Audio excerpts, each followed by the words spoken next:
record as well. So welcome everybody. Good evening. Good evening. Right. So once again, oh, by the way, this is our 24th session. So well done, guys. We have kept each other entertained and well informed with the sessions. Right, Prof. Coach? Yep. And Yeah, yeah, yeah. so to our Facebook audience as well that we're going live on. Hello, everybody. So we have a few participants on our Zoom with Damia, Jasram, Mr. Shakir, Coach Francis, with Adam, and we have Prof. Mohammad. So this live is brought to you possible with Fit Unit and also PRKPP. All right, and it's a collaboration so that we actually keep each other well informed, not just keep each other company during the pandemic. So this Saturday has been our 24th session, actually more because we skipped some weeks and some of it actually are not recorded. So, but officially this is our 24th session. So well done everybody. Thank you so much for tuning in. And yeah, and we hope using this platform, we can actually educate ourselves, keep ourselves also continuously thinking and reflecting, having self-awareness. So we cover from topics from health, mental, physical. And today, yeah, we have a very interesting topic because last week we covered on emotional intelligence. All right, so and having emotional intelligence is so important, uh, especially during this time and where our limits and our patience and everything is being put to test, right? So because we're dealing with mostly staying indoors or you have to face certain situations at work, whether it's at home or work, and yourself. So I think this session will help us to actually improve further. And yeah, so this week's topic will be actually on managing your emotions, right? And we have Prof. Mohammad again to come on board and share with us or educate us, help us to understand a little bit more about managing our emotions. Right, the floor is yours, Prof. Okay, thank you so much, Felicia. Once again, Assalamualaikum warahmatullahi wabarakatuh. A very good evening. Salam sejahtera to all. Thank you for tuning in our sharing session for tonight. Well, over the last 2 weeks or so, we were talking about emotional intelligence, and before that, we were talking about understanding your emotion in COVID-19 pandemic. Now, I want to dwell and dissect a little bit more about how actually your emotions develop and how you present that emotion. So let me just start with share my slides. Okay, this will be my slide. All right, I hope all of you can see it. It's clear. It's about managing emotion, where here the puzzles appear to be fitting in very nicely. So we need to actually, at the end of the day, be peaceful, be harmonious, be able to feel good about what we are facing in our situation and whatnot. Okay, so actually, first and foremost, I would like to give you some scenarios, and there will be more scenarios that you can actually subsequently just think for yourself with regard to your emotion. So this is the first scenario. If you can see, quite a number of times, if you're in Ipoh, having your meals in a restaurant, and then you can see some guys coming in, possibly asking for alms or maybe asking for some food or things of that sort. So that one scenario could actually give you some kind of a emotional reaction to that scenario. So is this scenario whereby sometime when we pass in town, we see a mother and a child by the street, also possibly, as you can see, begging for some assistance, money especially, or maybe some other things that we can offer. Again, this will give some emotional reaction to us.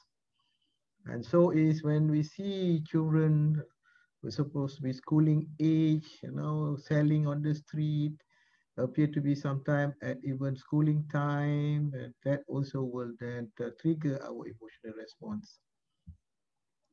And so is subsequently, if we go to an, how should I say, a city area, you can see people with flashy cars and things of that sort also give you some thoughts and give you some kind of emotional reaction to that, even though you don't respond to them, but the emotion stays with you in what you see.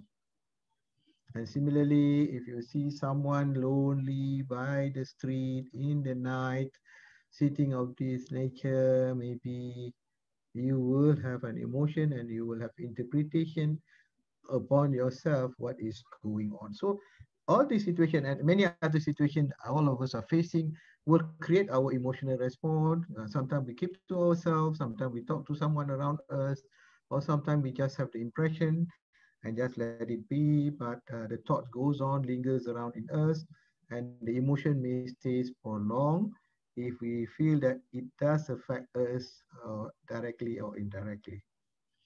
But basically, what I'm trying to impress you is that all this will bring some kind of emotion to us, which we now need to look at who we are, how we respond to the situation.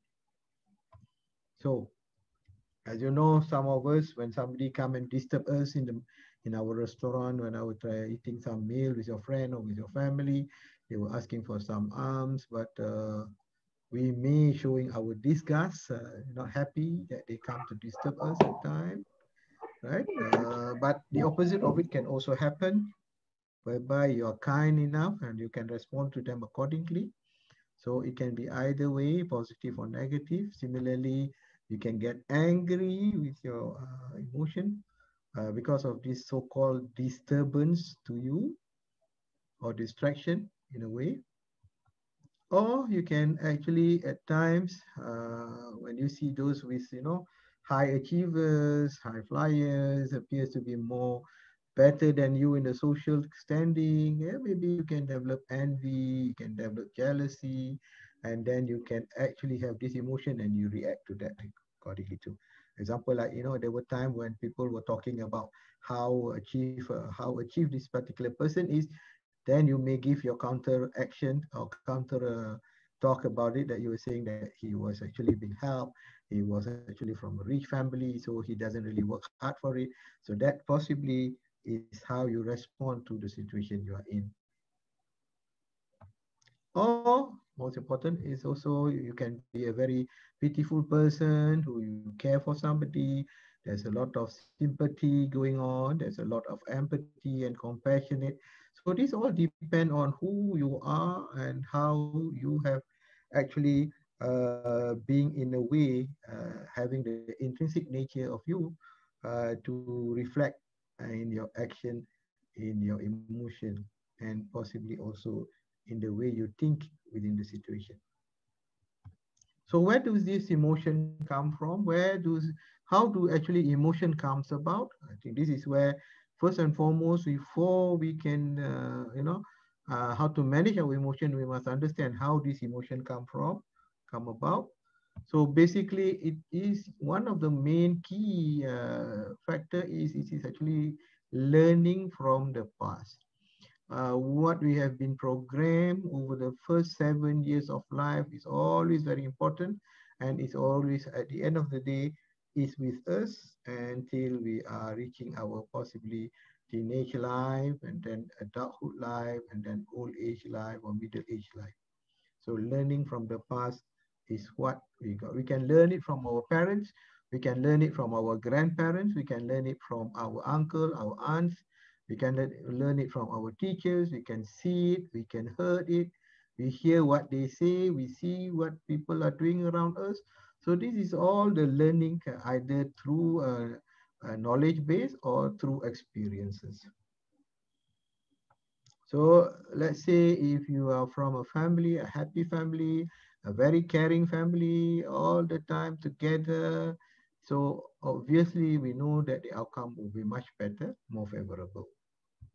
Or otherwise, if you're from the family who's always having a lot of problems, squabbles within the children, within the sibling, a mom and dad is possibly not in good terms. So that makes you up in terms of your mind, and your experiences will subsequently lead to who you are in your adulthood.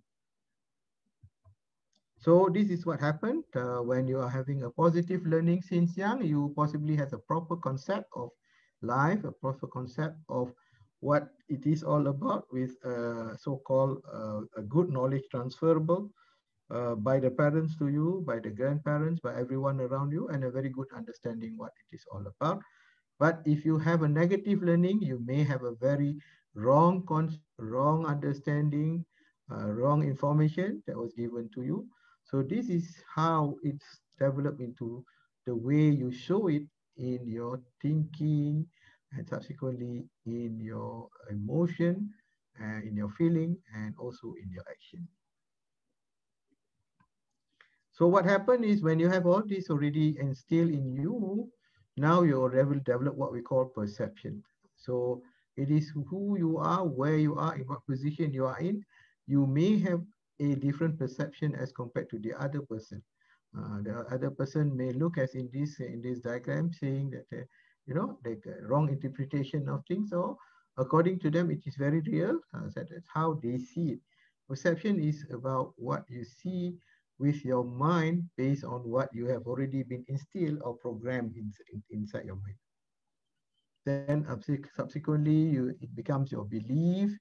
This is about the internal feeling of what is true to you, even though it's proven or not proven, rational or not rational. But if you already had that ideas, believe it is true, then it become a very strong belief in you. Example, like if you see any of these beggars come begging, and you can see to you, you interpret that he is an able person. So you may have been taught that these are all lazy people. So that is what your belief is. So when you believe that way, obviously your emotion, your outcome, your behavior, your response to that particular person will be rather in a very maladaptive way, as compared to if you have a positive belief about things around you. Subsequently, the belief may end up become a value, whereby it is about your measure of worth or importance a person attached to something. So the value will reflect the way you live your life. So if your value is strong, if your values are universal values, accepted universal values, then possibly the way you look at things and the way you then express your feeling and you express your emotion will be much, much better. And subsequently, it will become your attitude. And the attitude is the way you express or applies your belief and your values. So it will come out in the words that you use, it will come out in the action that you show. And because of all these, that's how the scenarios that we gave to you just now, that I gave to you just now, will depend on what is your belief, what are your values, and what kind of attitudes you adopt. So it all depends on you, how and where you are choosing your attitude. You can be on this negative side, or you can be on the realistic side, or you can be a very positive person.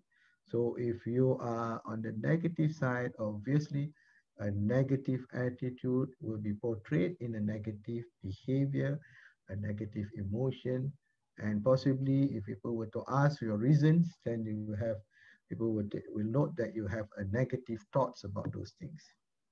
If it is positive, it's going to be the opposite of it all. So what happened when you have this kind of a positive or negative attitude? Some people end up become very selfish. Some people become very bossy, very domineering, very dominating. In a way, we can name that person as possibly very narcissistic in nature, thinking that he's the only one who knows, he's the only one who's right, and the others are all subjected to his so-called direction. So this could be one of the complications that end up, if you are of this nature, possibly when you see people asking for help, So the way you adopt is the way of a boss who look at these people on a very downward manner. So based on that, you will respond accordingly to your attitude. Or you can also be selfish, as I said, but some people will be on the opposite. The positive one will be very thoughtful about things. This is where possibly we need to see which side are we more having. If we know that we are on having the negative side based on the negative learning, the negative experience, and the negative programming that we had since young, and somehow the way we respond to things doesn't really be adaptive to us. We doesn't feel good about it. We tend to actually dwell into the so-called problem so much. It really hurt our peace and our harmony. Then we better do something about it. So if you are thoughtful, obviously you will end up actually very compassionate. You offer your hand, a lending ear. You give support. You try to reach out and get people to be with you in a way that they also will experience happiness, maybe, or they will experience comfort, maybe, and things of that nature. You never let anyone down. So this is what we can see in any organization, in families, in small community, at national level. These are all the things that possibly is very important for you to realize who you are, what are your stand, then how you then react based on your stand or your attitude. And most important, to reach to that positive level, you must have what we call unconditional positive regard.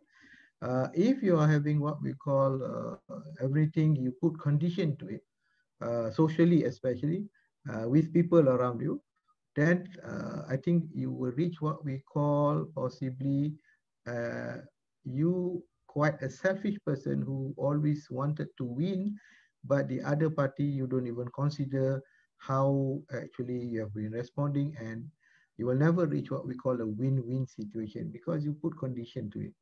As long as it doesn't meet your condition, they will be disregarded. So unconditional positive regard means accepting people as they are instead of actually as what you wanted them to be. So why not start from now? How to manage your emotion is to actually start developing a little more kindness and a little less judgment. Because once you is non-conditional, or once you have condition, you will make judgment as how you make judgment upon the scenarios that you see. The scenarios can be as simple as this. Even your own self facing with people around you, you feel that they are not good to you, kind of a thing. They don't consider you seriously, so you feel bad about it. It internalize and you doesn't feel good because you are making judgment about how you think people see you. So this is very important for you to take note. If you are the aggressor, then you better have more kindness to it.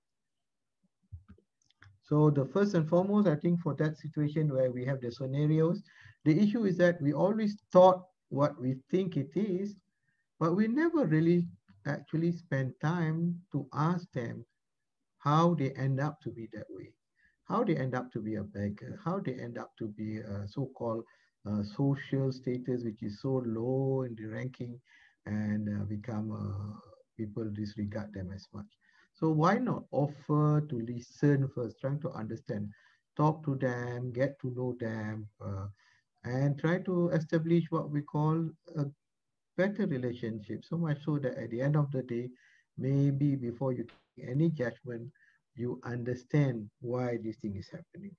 So try to offer listening ears to start with, because the biggest communication problem is we do not listen to understand what we listen to reply. We just want to give an answer to what we heard, but we don't try to understand what was going on.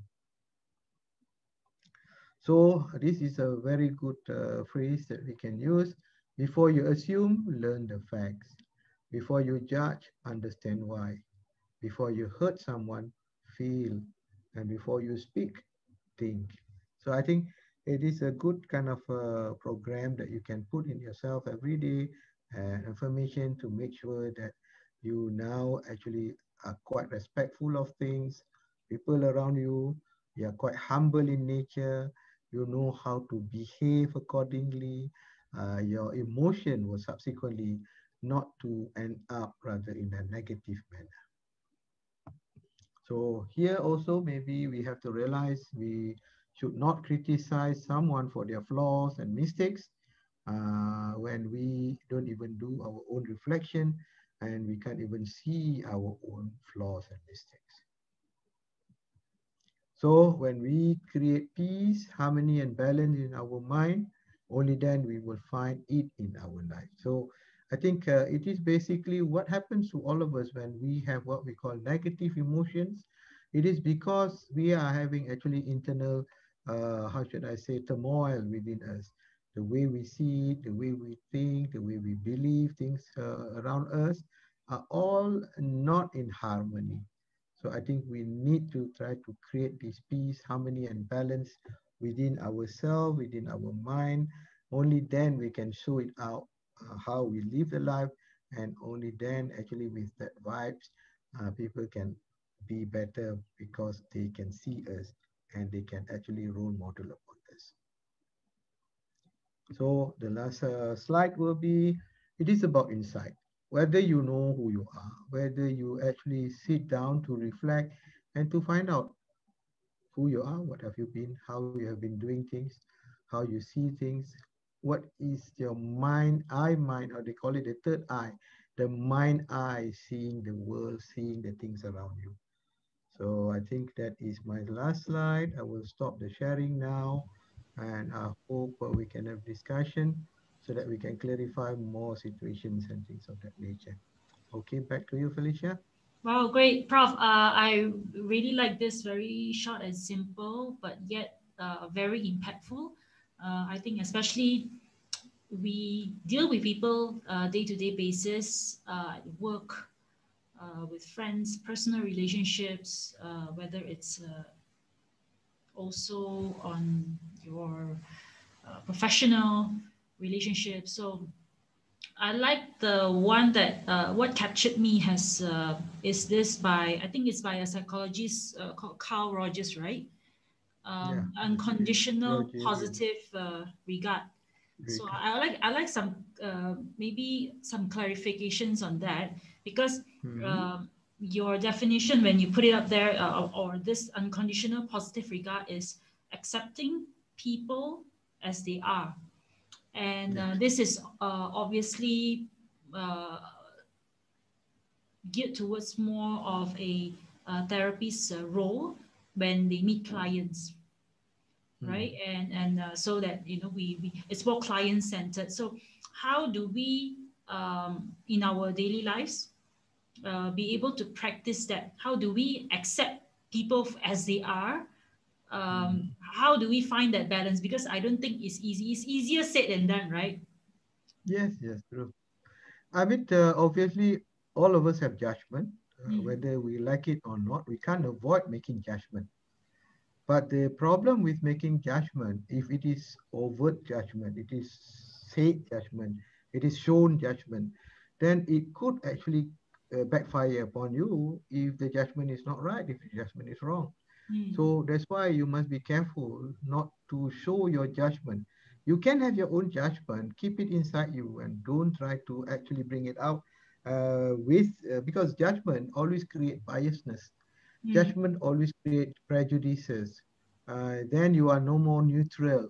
That's why Yes. we as for the flow, Mm, the chart whereby the negative versus the positive and the middle is the neutrality.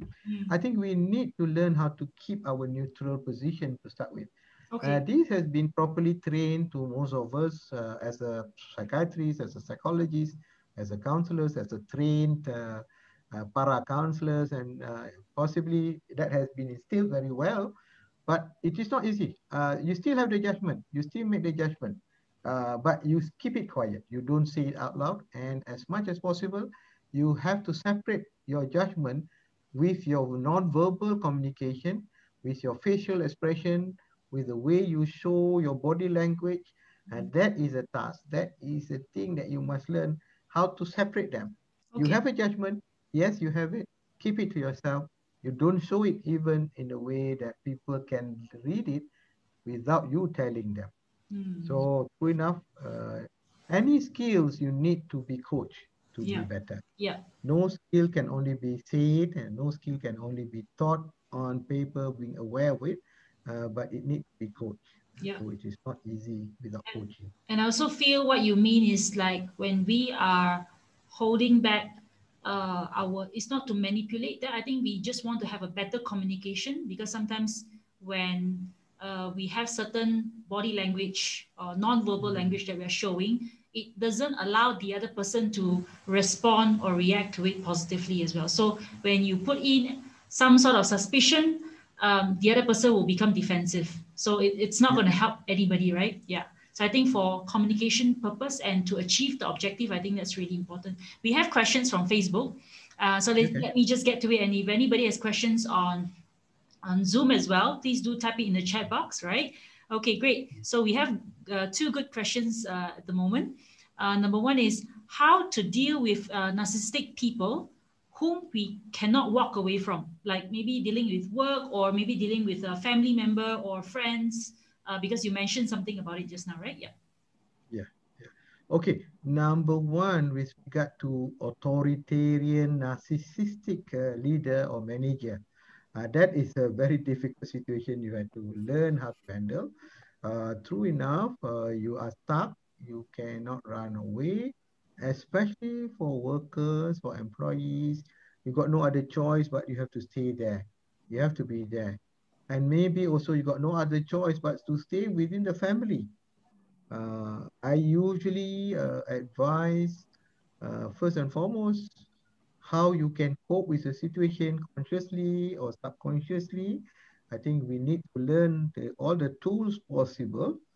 Or at the end of the day, if you are, how should I say, if you have a very clear mind, that's why be careful about putting yourself stuck with someone. It's not easy to say, come on, leave that place. You can't leave your family. You can't leave your mom and dad who's of that nature.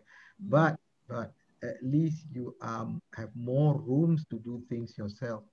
That means if you're already 18 and above, maybe now you learn how to actually survive yourself. You must learn how to be independent and not totally dependent, even though you're interdependent with them, but you must have some room to be independent yourself. mm, Unfortunately, for most of us, we did not explore our potential, how to actually be independent within ourselves, and we are stuck because we thought we are dependent upon someone. So this is where sometimes being dependent in employment, being dependent, even though the situation has been a toxic one, the narcissistic boss obviously doesn't consider. In fact, what we worry is that if the narcissistic boss or narcissistic parent has been what they apply what we call abuses, emotional abuses, physical abuses. If we stay there, they will aggravate even their own behavior, their own, because they know that we are able to be subjected as a victim. Usually, an aggressor, a conqueror, they are happy if we stay there because they can still conquer us. So that's why we must always find a way to get out of the situation. It means that open yourself to a better opportunity, maybe, all right, learn more things, getting more assistance from anyone else who can possibly offer you help.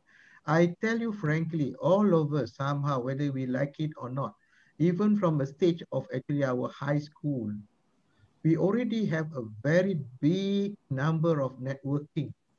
yes. Unfortunately, we never want to communicate. We never want to look for. We never even want to ask. So we are relying on one particular person and we say that we don't have any network. Mm, But I can tell you within a classroom of maybe 30 of our classmates, maybe 5 or 10 of them can actually offer our assistance because they know who we are. But we are still stuck with someone who doesn't even know us from school age, from university days, and we are stuck with saying, sorry, I don't know where to go. mm. I think that's where you constricted yourself and you subjected yourself to be in this situation. Right. I think that is the problem with emotional intelligence. Emotional intelligence, you open up because you know you can survive, Yeah. because you know you can relate, because you know you can communicate, because you know you can negotiate. Mm. So that is where the problem is. Yeah. When you yourself has what we call fixated mindset. Mm. We think See we that are helpless or we don't have a choice. So we do have a choice, right, Prof? we do have a choice. We can find assistance. There are many more of your friends. I can tell you, like for us, maybe we have been to different schools, different universities. So we have more and more networking that we can actually open up and tap into. We don't actually completely throw away all those network. Mm. You have to look for them. Okay. They also may want to look for you. I think that's also an opportunity for us to work on our emotional intelligence so that we are self aware of the other person's personality and knowing what Mm, very good. is your own stand and Mm, knowing when to walk away. Can it be done in any nice way? I don't know. Sometimes it will seem to be like, I cannot take it anymore. So I walk away, right? yeah. So, in your Yes. opinion, or in your, perhaps you can share with us your thoughts, Yeah. how, yeah, we can actually walk away. But, sometimes I think humans are generally, we don't like conflict. So how do we avoid the conflict? Okay, first and foremost, if that person is narcissistic or that person is a bully, that person is the aggressor, there's no point being yourself an aggressor too, being yourself a bully too, Mm, because it doesn't settle anything. A fire fight with a fire, it doesn't work. So the best thing is, if you can't fight with a fire, why you want to stay around the fire? mm, That is number one. Number two, if you want to fight with a fool, you are the one who become the bigger fool because the fool already know how to fight the battle. It is your first instinct to fight with a fool, so you appear to be a worse fool than he is. So mm, I think you must know that situation. So whatever it is, never ever to even bring yourself down to his level. Never ever to behave like him as though this is what we call in Malay proverb, menang ayam, what is that? Ayam belaga, uh, apa dia kata tergadai satu kampung. It means that you might win the fight, the argument, but mm. you lose everything. Right. So I think you have to be The bigger in a person? way, Mm. yeah, sorry, yeah, You have to be the bigger person? Yeah. you have to be an intelligent person. Right, Because right. intelligent covers many things. Intelligent can be intellectually intelligent, it can be emotionally intelligent, it can Mm. be spiritual intelligent, it can be body intelligent, it can be nature intelligent. So why don't you develop your intelligence? I think this is where we have been missing so much. Yeah. We have a lot of potential, but Mm. we never develop it very well. Right. Thank you so much for that sharing.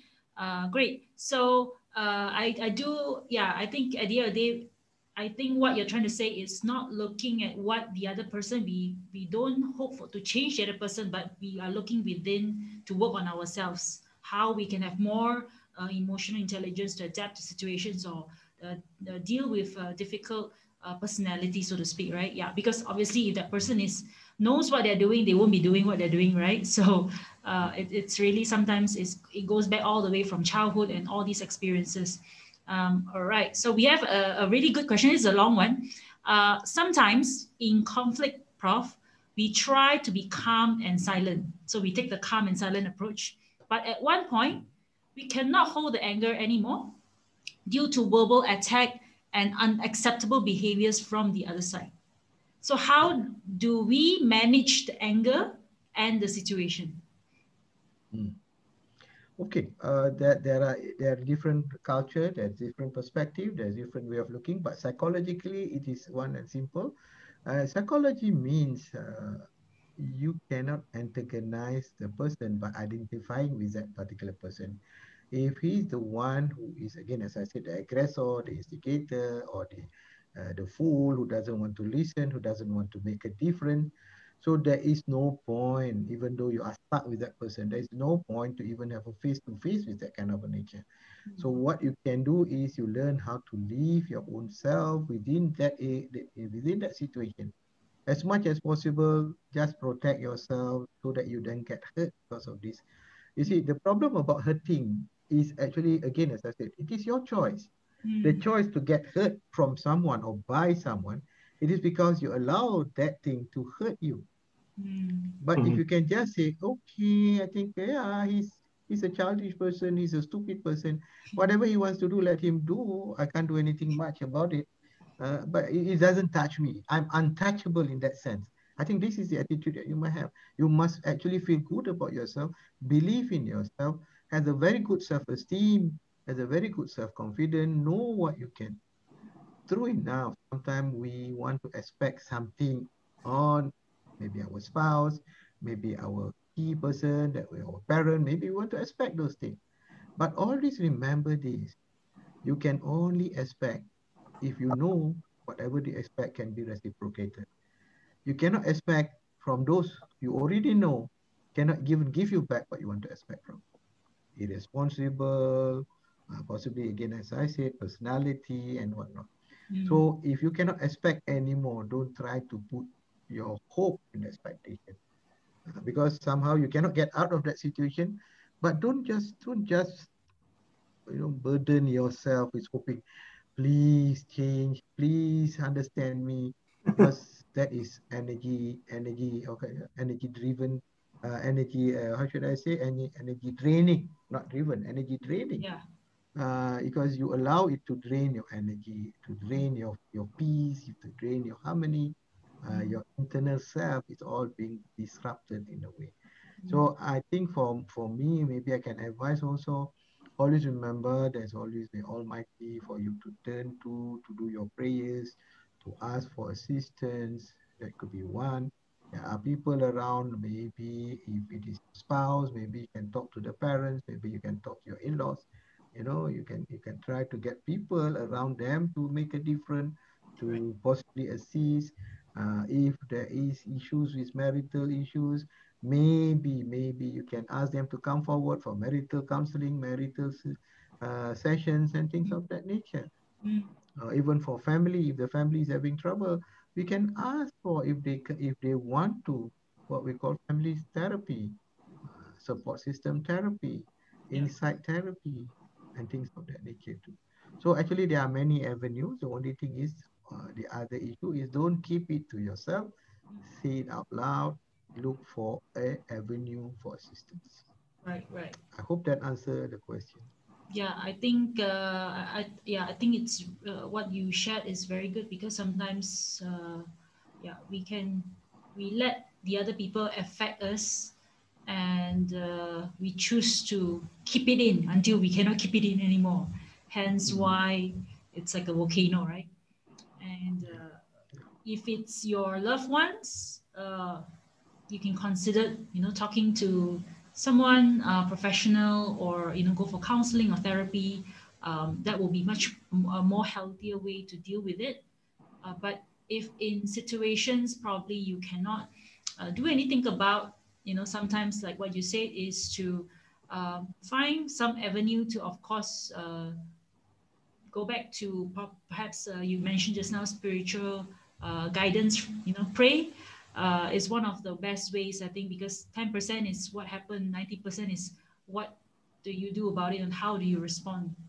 So I, we I, can. I think the other issue is the insecurities. A lot of possibly people in marriage having trouble Mm, because they don't feel secure themselves, and they want the security on the other part, on the other partner, the spouse.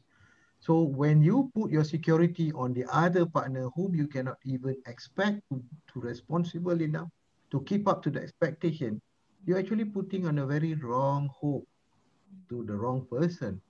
So that's why, you like it or not, I think you have to learn how to rally your own support system, be strong enough to make decision.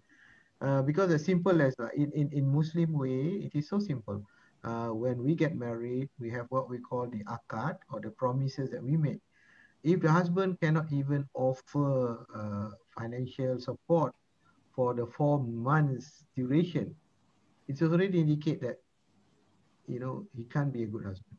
If the husband has, in a way, abused physically, emotionally, it is also a ticket for the wife to actually break their marriage. Mm. What I'm trying to say that that could be the last resort, but sometimes it is where by hurting yourself in a way in a marriage of that nature, it doesn't hurt you alone. It hurts the children. Yeah. If you stay in a very toxic environment, actually the one that is worst affected are the children who will grow up Right. actually being inadequate, being faulty.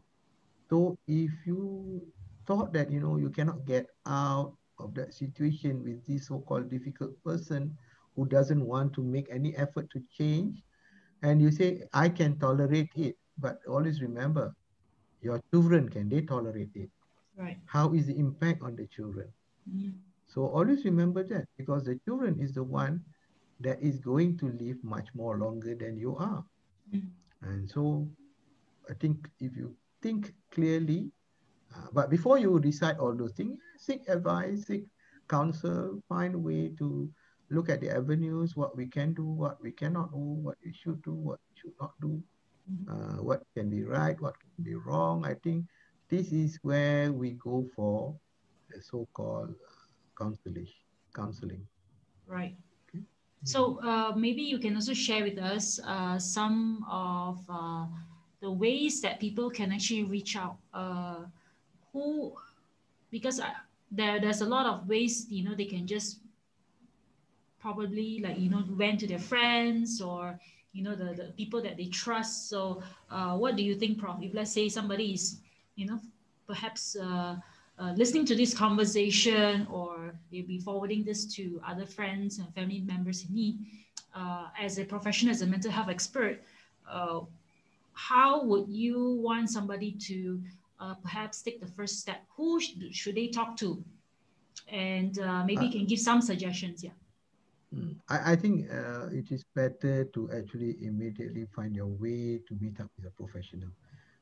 Because the professional will be a very neutral person, ethically, privacy and confidentiality is being for well maintained, and they don't make any judgment in that sense. Even though your friend, it can be also, as I said, you must also know, you cannot actually ventilate yourself to an acquaintance Mm. because acquaintance is not your friend. Acquaintance is just who knows you and who possibly can backstab you even a friend, even the best of a friend, maybe it's not the way you label him as a friend, but he's not a true friend. So you better realize that situation too. So I think the best is try to look for professional.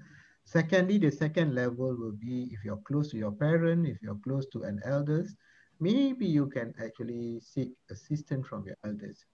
And most important, if it involves two parties, both parties are actually honoring the so-called the existence of that elders. That means they are respectful to these elders, they will listen to these elders. But if they don't have that element of respect, it's very difficult even for the elders, including us, including the professional. If the other party is not respectful of us, we can't do anything. We can only teach that one particular person who come and complain, but we cannot make a difference because the other party doesn't want to support to Mm. make things better. Similarly, we also will face trouble with the other person, but at least we can try to teach this victim how he or she can defend themselves in a way. I think whatever it is, first and foremost, don't keep it inside you. Right. Don't hurt yourself more, and your life is precious. Don't actually defeat yourself. Don't actually waste your life. I think that is what we're trying to say here. Yeah. All right. I think that's good. Thank you so much for sharing, Prof. And also, since you're also tagged on Facebook, they can also reach out to you via Facebook, right? Yeah, they can always communicate with me, Mm. even through my personal WhatsApp and things like that. I'm always open for assistance and always open for sharing. Mm. I think because that is basically all of us are here for. Anyone, even whether you are a student, whether you are just any lay person, don't feel that you are low and not knowing. You have your own uniqueness. You have your own strength. We may not know many things. For example, you are better than me, maybe in certain areas. Uh, so in this field, maybe I'm a little bit better than you are. But in other areas, I also maybe need your help. We are always a teacher at time. We are also a follower at other time. Always remember that the role has always changed in many aspects in our life. Yeah, I So think that is what we call be humble. right. Then, yeah, you mentioned the word interdepend, that phrase interdependent a lot of times. So, while Mhm. we have different stages of being dependent and independent, we are interdependent, and together we can actually help out each other on each other's strengths and complement each other.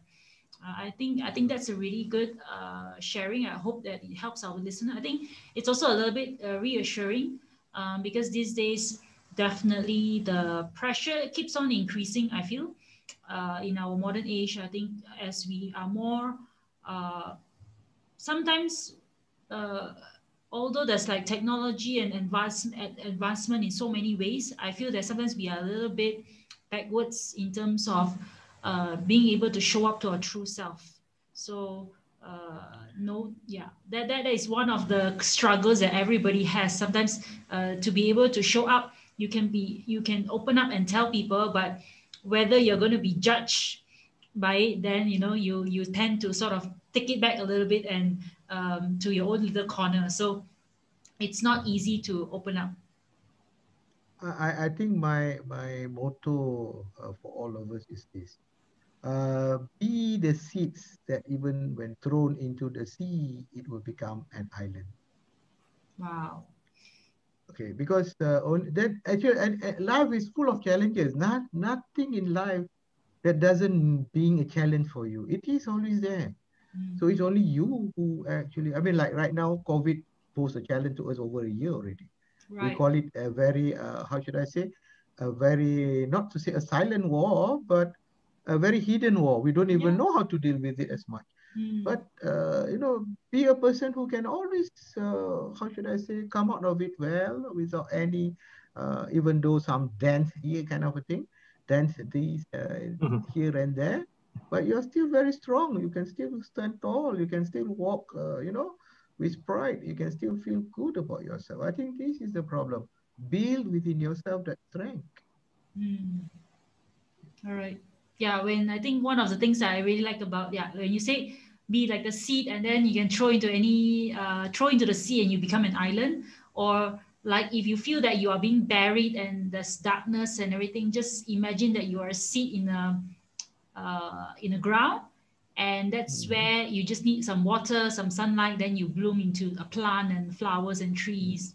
Yeah, I think that's how we develop resilience, and build up Resilient our, is yes, our emotional strengths, not just intelligent in doing things, but also know that we have enough resources, meaning people around us to help us, our mm. environment, and human beings are being gifted with power of choice, and we can think for ourselves. So yeah, so that knowing the strength within, yeah, I think when we Yes. identify that already, we are not afraid of growing. I think it's part of growth. Like you said, challenges is every day, every minute, every second, every hour, right? But what we can do is to really have that resilience, yeah, to build that. Al- Always be a person who is prepared for the unprepared things, not expect the unexpected thing. Mm, Then you are a person who actually sees things far ahead. mm, Expect the unexpected because the unexpected will always be around the corner. Have a no problem attitude. Mhm. Maybe the next session we can talk about how to be prepared for the unexpected. How to Yeah. how to sediakan payung sebelum hujan, right? So how do we know, because yeah, that sometimes we don't know what are the challenges, obviously, but how do we build that strength? I think that is one of the skills that we all need, um, and I think that is very important, because we cannot be Mm. just struggling. No, not say we just don't want to uh, deal with it at that moment, or go, Yeah. like, Yeah. force yourself to sort of go through that day, but what we can Mm. Mm. get from that day. We want to be able to experience something like I've received this as a message or a wisdom. So how do we shift our mindset to a positive mindset and face on the different challenges? Yeah. Another strong term is that don't be a reactionary, be a visionary. Don't be a That means, reactionary. yeah, don't be a reactionary. That means you react only when things happen. Okay, be a So to visionary. be prepared, be a visionary. You can always vision things already. You know where it will lead to and things of that nature. Mm. Well, maybe Francis, anything that you want to say, Francis? Yeah, I think what you say, most of us look at the outside the environment affecting us, but the other important thing is that we must also adjust our internal. That's why when you say creating the peace of mind, harmony, that kind of thing, very very important. Can you share some skills in how you can do this? Get yourself into harmony so that your energy is higher, and then you won't get to attract that kind of things. Also, that also could be one of the Okay. cause. So I All think right. that is the correct. To create your mind in harmony, peace. How you do that? You have any tips Okay. on that?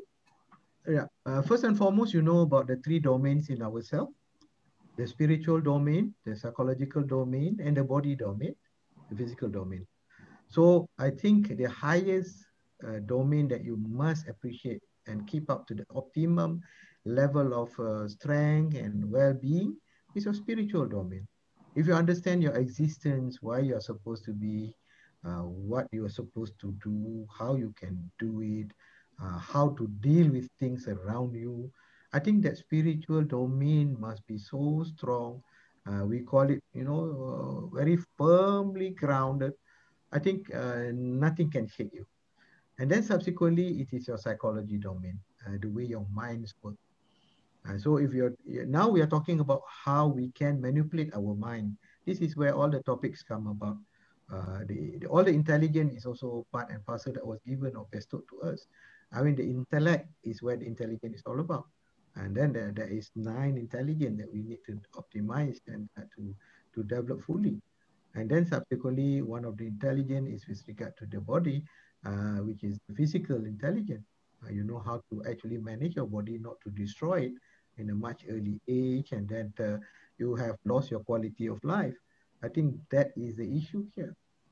So if we can know these three domains, actually with these three domains, which is within you, you can be into any and extrinsic domain, extrinsic environment. Yeah. Your social may not be actually very, very well. Your environment might not be very good. I can tell you, not everyone who is experiencing, example, places of war, not everyone become unwell. Some people still thrive very well within that situation. That means they know how to work around those things within them and outside them. So Yeah. I think this is where the issue is whether has we really tapped on our potentials. For me, most important, I always teach my students, if I were to know your IQ is normal, your IQ range is from 90 to 109, which is normal. But how come with a person of IQ 105 still score a D for whatever the exam they got into, when the person who is only IQ of 90 will always score an A? So it's not about the IQ now, it is about the working hard to achieve. So for me, it's not the IQ test is important, it is assessment test, whether you can really build up your potential to the optimum possible. So a lot of people who don't care about what they may have a normal IQ, very good one, but they just wasted it. They don't care about it. Yeah. So this is where it makes a difference. Even for those who know how to survive, has been struggling so much, know where their position is, they are the one who's always maintained well. As this phrase, uh, the the so-called the D student is the one who actually managed the A list student. So this example, who was the one who actually owned the hospital and who was the one who's worked for that person who owned the hospital. Usually the owner of the hospital doesn't need to be an A student, Right. but the doctor have to be an A student, but he still works for a D student. Mm. So it just indicate that actually your position is reversed. You thought that you're good, but you're stuck. They only give you that certain amount, but in business, they make more than you are. And you still think that you are very good. That means you are either you're being naive, or you cheat yourself, or you're not aware of it, or what. I think this is a problem. Most of us are just like to be an employee who actually cannot dictate what is things within us. Yep. Example, like when I was a doctor in early years, as a doctor and become a specialist, my increment for a year is only 120 ringgit per year. What does that mean? It means that every month, the increment is only 10 ringgit. And I'm still happy with that. It just shows that something is wrong with me. Even the guy who sell, the so-called goreng pisang, the increment is every day more than 10 ringgit. And I'm happy with the increment of only 10 ringgit per month. With that, if you go ladder by ladder, kind of step by step in the ladder, you only earn 120 ringgit per year. And then you say, wow, you're very clever. Something is wrong here. Yeah, there's definitely a flawed system with that we're being taught to study hard, get a good job, and be able to thrive and be able, if let's say you see your potential, then you do something about it. Yeah. Or if you do the same thing but expecting different results, that's called insanity, right? Yeah, I think don't have a constricted look lah. You cannot have a what you call it tunnel vision. Yeah. Your look must be wide open and it must be wide angle kind of thing. Right. So I want to thank you once again, Prof. For tonight's session. We have quite a number of participants today as well. We have Sharida, Justram, thank you so much for joining. We have Faris, Damia, there's Puan Aida, there's Adam, and Dr. Shakir, and Coach Francis, myself, Felicia, and Prof, and also our Facebook viewers for the question. Thank you so much. So we will see each other next week, hopefully. And yeah, till then, take care. What an interesting session today, and we hope that through this you may get some good pointers and spread the good news to and tag your friends, those who may will benefit from this session tonight. So thank you, everybody. Ooh, amazing. All right, thank you. Yeah, can we have everybody turn on their camera? Yeah, take a picture. For a photo session. Yeah. That will be very nice. Just a quick turn on your camera and then we'll just take a class photo. Hold on, yeah. Hi, Faris. Assalamualaikum. Okay, anybody else? All right, good. Awesome. Okay, thank you so much for joining. Okay, so we take a group photo now, yeah? Anybody else? Adam? Okay, is there? Okay. Adam is on. Farida, Damia. Okay, great. Okay, let's take a group photo, yeah? Smile, 1, 2, 3. Okay, let me see. All right. Okay, let's see. Awesome. So, hold on. Okay, we take one more. Okay, 1, 2, 3. All right. Okay. Thank you so much, guys. Thank you. Good night. Good night. Stay safe. Everybody, stay safe. Thank you. Bye.